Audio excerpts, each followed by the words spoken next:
I want to talk just for a little while tonight from the Acts of the Apostles, chapter number 4, verse 31 through 33. And when they had prayed, the place where they were assembled together was shaken. And they were all filled with the Holy Spirit. And they spoke the word of God with boldness. Now the multitude of those who believed were of one heart and one soul. Neither did anyone say that any of their possessions were their own, but they had all things in common. And with great power, the apostles gave witness to the resurrection of the Lord Jesus. And great grace was upon them all. I want to talk tonight about great power and great grace. How many of you believe that God has great power and that He has given unto all of us great grace? The Bible says that on the day of Pentecost, that they were all gathered together with one accord in one place. And the Spirit of God came upon them. The Bible says that they heard a sound like a rushing mighty wind. It filled the place. They saw tongues of fire sat upon each one of them. And when they opened up their mouths, they began to speak. And they spoke in other tongues, giving witness of the miraculous works of God. And everybody heard in their own language. They heard in English. They heard in Zulu. They heard in all languages. That's great power. The Bible says that 3,000 people repented and gave their lives to the Lord. That they were baptized. And not only that, but they went from house to house, breaking bread with one another. And the Lord added to the church daily as the apostles gave witness.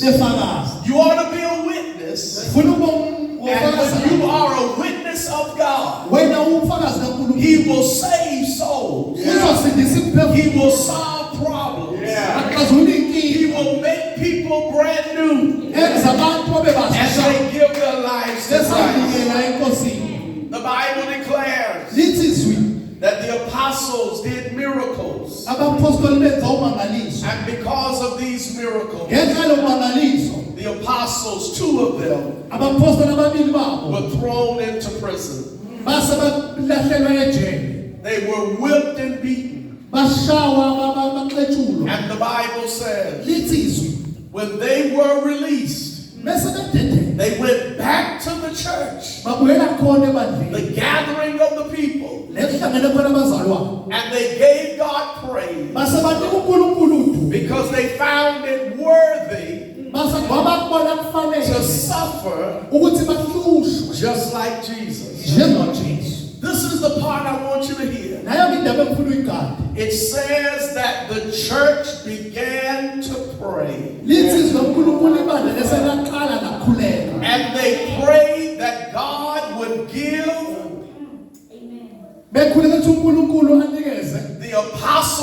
boldness.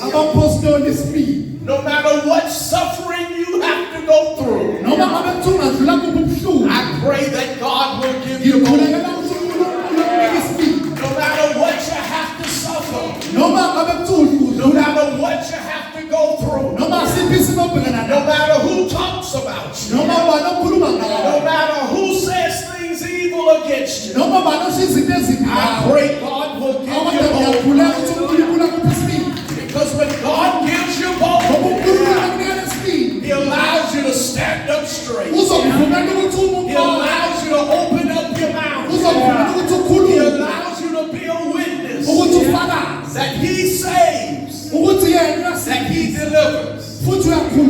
The Bible says that as they were praying, that the Spirit of God fell in the place, and it shook the place that they were in. How many of you desire that God will send His Spirit? That God will send His Spirit to us tonight. That He will shake us until we receive power. That He will shake us until we receive healing. That He will shake us until our children are saved. He will shake us until our loved ones receive healing. That He will shake us until we receive boldness. That we will not be ashamed of the gospel of Jesus Christ. For it is the power of God unto salvation to anyone that believes. Somebody shout amen. The Bible says that great power fell amongst the leaders. But then it says great grace fell on everybody. And sometimes we think that God only blesses the pastor, or that God only blesses the deacon, or that God only blesses the singers. But thanks be to God, His grace is for everybody. His grace is for everybody. Is there anybody that thanks God for His grace? The Bible says that His grace is sufficient for each one of us. That even in our weakness, His grace is for us all. Even when we feel the thorns in our flesh, and we want Him to take it away from us, the Bible says His grace is sufficient for us all. Great power, but great grace. Whatever you need, God has it for you. Whatever you desire, God has it for you. If you need power, if you need boldness, or if you need His grace, His grace and His mercy. The Bible says His mercies are new every morning. When we wake up in the morning, He'll have new grace for us. When we wake up the next day, He'll have new grace for us. His mercy and His grace meets us every morning. It is my prayer for you, even though you've waited a long time for us to arrive. It is my prayer that God will send His Spirit to shake us where we need to be shaken, to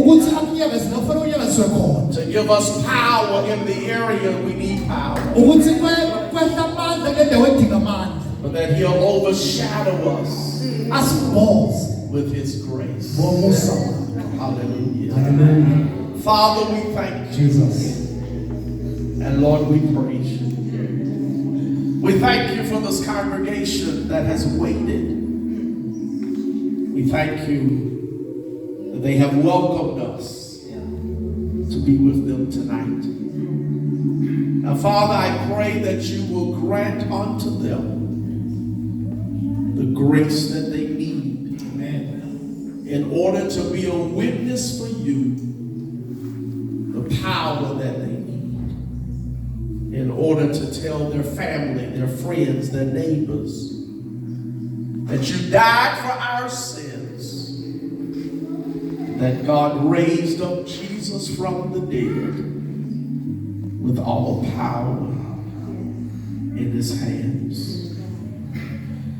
Father, your word declares that you will allow us to receive power after the Holy Spirit has come upon us, that we too can be witnesses of you everywhere we go. We thank you for great power, and we thank you for great grace. In Jesus' name. And all of God's people said, amen. Amen. Thank you for allowing us to come tonight, and thank you for your patience and waiting on us. God bless you.